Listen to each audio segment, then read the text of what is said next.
नमस्कार, स्वागत है आप सभी का लाइव 24 में और मैं हूं आप सबके साथ दिशा कटारिया। शुरुआत करते हैं आज की बड़ी खबरों से।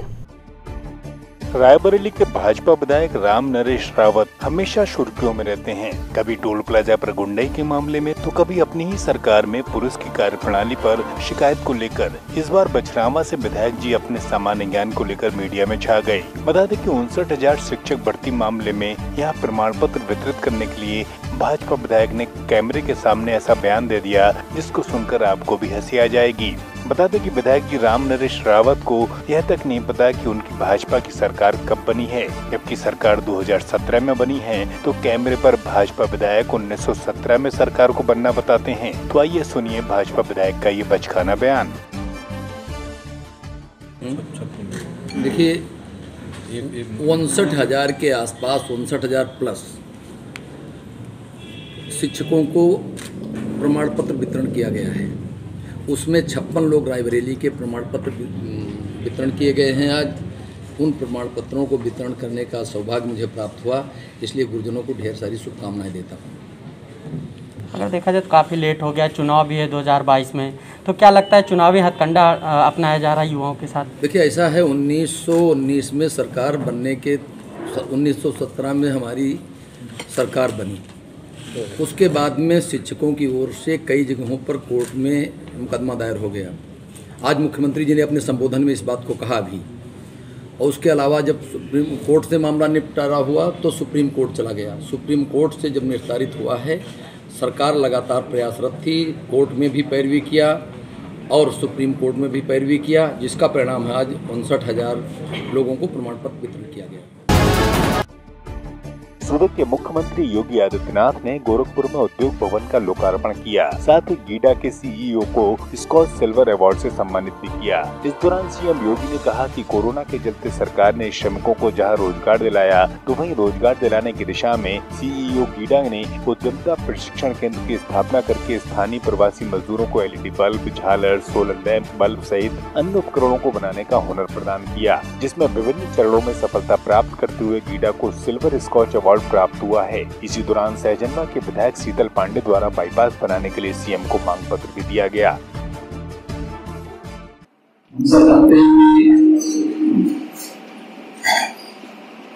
पूर्वी प्रदेश में औद्योगिक विकास की एक प्रमुख संस्था है चंद्रम इंडस्ट्री। और औद्योगिक विकास के इस कार्यक्रम को एक गति देने के लिए एक सकारात्मक भूमिका के साथ न केवल गीडा बल्कि चेंबर ऑफ इंडस्ट्रीज आप सबको मिलकर के आगे बढ़ना है।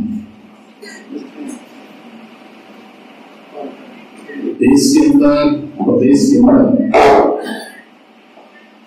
एक औद्योगिक वातावरण खड़ा होता है। दुनिया के अंदर निवेश का सबसे अच्छा डेस्टिनेशन भारत बन रहा है। भारत में उत्तर प्रदेश बन रहा है।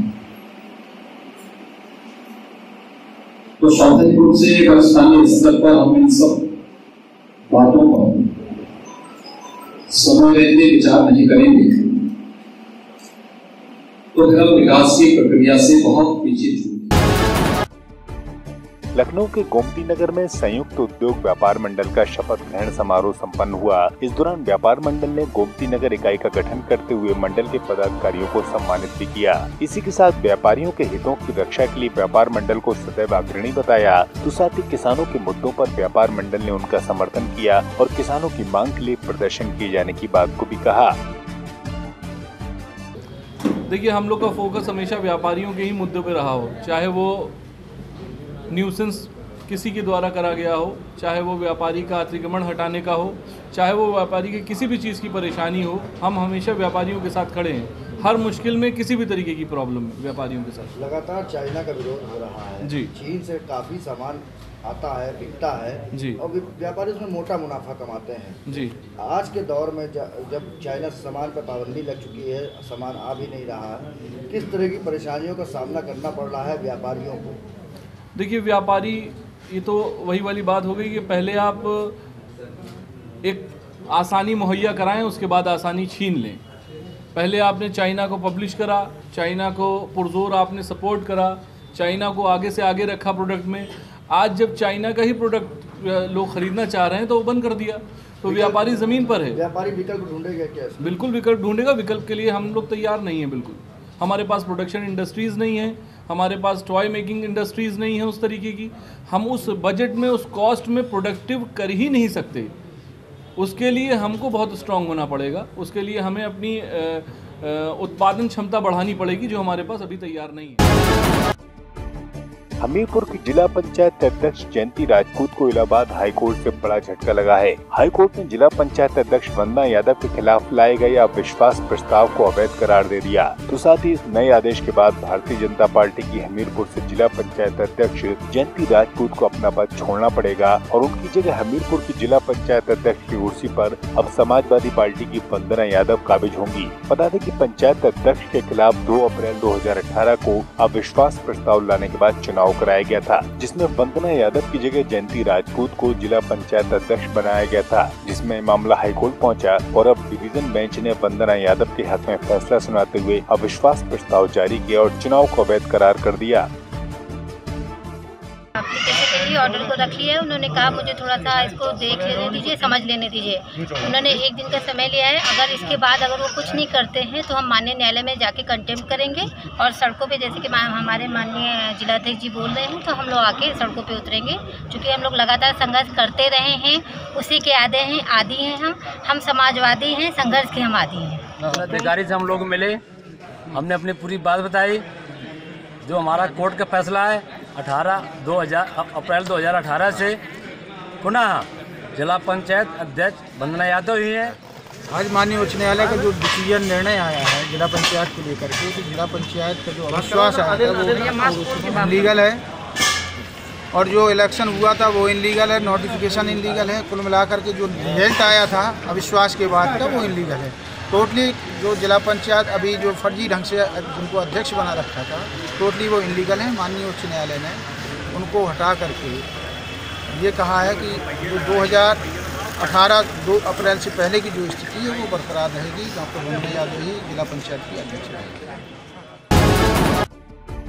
सीतापुर के बट्सगंज में नगरपालिका ने नजूल की जमीन पर बनाए गए कई मकानों को नोटिस दिया है, तो इन मकानों को खाली कराने के आदेश भी दिए हैं। बता दें कि नोटिस की वजह से एक महिला की सदमे में मौत भी हो गई। तो परिजनों का कहना है कि उनका मकान यहाँ काफी सालों से है, जिसका वो नगरपालिका में टैक्स भी जमा कर रहे हैं। अब मौके पर सीओ और मजिस्ट्रेट और SDM ने नजूल की जमीन को खाली कराने की कार्रवाई को अंजाम दिया है। ये अधिशासी अधिकारी की रिपोर्ट के आधार पर ये सब पटरी की जो 6 दुकानें चिन्हित की गई थी, तो ये सब अतिक्रमण की जद में थे। इनको हटाने के लिए पहले ही नोटिस और सारी प्रक्रियाओं का पालन कराया गया था और सभी को सुनने के उपरांत जो है अतिक्रमण कराया जा रहा। सीतापुर के तंबौर के माकू बेहड़ में नाबालिग लड़की को बहला फुसला कर भगा ले जाने के मामले में पुलिस ने जांच के बाद अब धर्म परिवर्तन की धाराओं में मामला दर्ज किया है। तो बीती 23 नवंबर की रात एक समुदाय का युवक गांव के ही दूसरे समुदाय की नाबालिग बालिका को लेकर अपने साथ भाग गया था, जिस खबर को लाइव 24 ने प्रमुखता से चलाया था, जिस पर संज्ञान लेते हुए पुलिस ने जाँच कर कार्रवाई की बात को कहा। तो वहीं परिजनों को कुछ राहत मिली, तो साथ ही आरोपी की जल्द गिरफ्तारी का आश्वासन भी दिया गया है। सीतापुर के महमूदाबाद सिंधौली मार्ग पर रफ्तार का कहर देखने को मिला, जिसके चलते बाइक सवार युवकों सहित एक मासूम को ट्रक ने पीछे से टक्कर मारकर रौंद दिया, जिसमें घायलों को उपचार के लिए अस्पताल लाया गया, तो गंभीर घायल को हेल्थ सेंटर रेफर किया गया है। सीतापुर महमूदाबाद में भैंस चरा रहे युवक पर हाई टेंशन लाइन का तार टूटकर गिर गया, जिसमें युवक व 2 भैंसों की दर्दनाक मौत हो गई। सूचना पर पहुंचे ग्रामीणों ने पुलिस को सूचित किया तो बिजली विभाग को जानकारी दी गई। साथ ही गुस्साए ग्रामीणों ने शव को हाईवे पर रखकर जाम भी लगाया, तो बिजली विभाग पर लापरवाही के आरोप भी लगाए। हाईवे पर जाम और प्रदर्शन की सूचना पर पहुंचे SDM ने बामुश्किल ग्रामीणों को कार्रवाई का आश्वासन देकर शांत किया। तो वहीं मृतक के परिजनों को 5 लाख रुपए मुआवजा भी दिया जाएगा।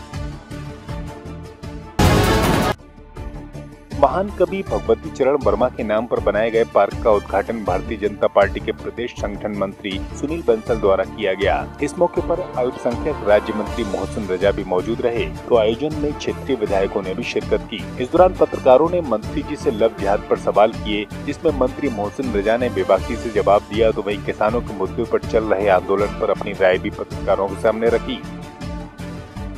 देश में सुरक्षा नहीं चाहिए, जिन्हें देश में विकास नहीं चाहिए, तो वो तुष्टीकरण की राजनीति करना चाहते हैं। हम लव जिहाद का जो हमारा ये कानून आया है धर्मांतरण को लेकर, हम तो उन दो प्रेमियों की जो सच्चा प्रेम करते हैं वो परवान चढ़ेगा, हम तो उनकी गारंटी दे रहे हैं इस कानून के तहत। लेकिन जो लोग धोखा देकर बच्चियों की जिंदगियां बर्बाद करते हैं, जो एक सिंडिकेट चला रहे हैं, उनको जेल भेजने का काम करेगा ये कानून। तो उनको तो आना चाहिए साथ में, और विरोध क्यों कर रहे हैं?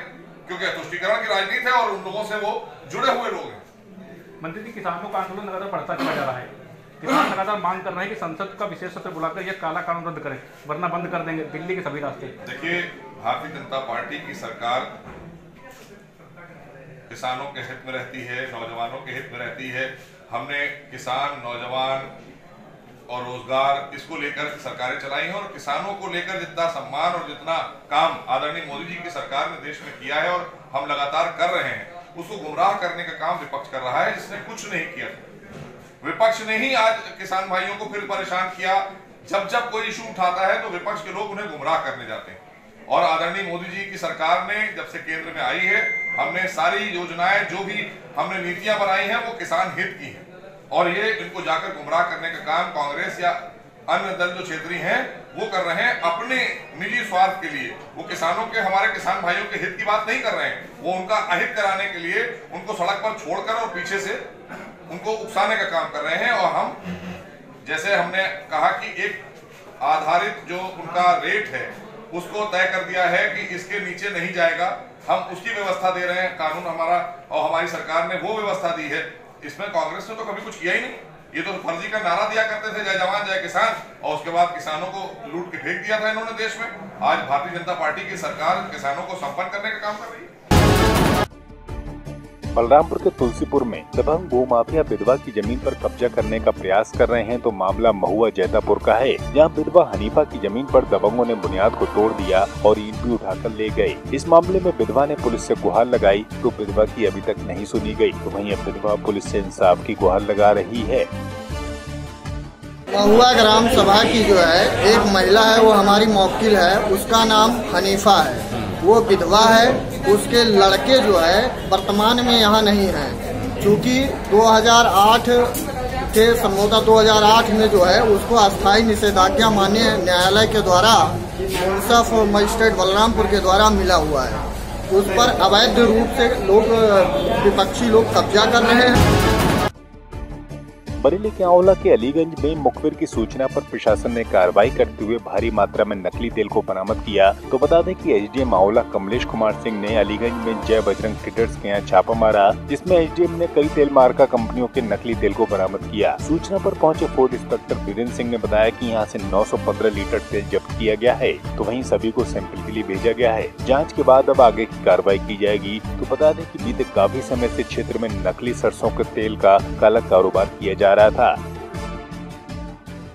अलीगंज में एक स्थान पर राइस ब्रान ऑयल में कुछ केमिकल मिला करके उसमें सरसों का तेल बना के बेचा जा रहा है। इस सूचना के आधार पर छापेमारी की गई थी, तो उनके पास 6 ड्रम तेल मिले। रसीद दिखाने पर उन्होंने दिखाया कि वो सोयाबीन का तेल है जो खरीद के लाए, जबकि सोयाबीन की कैटेगरी का नहीं लग रहा था।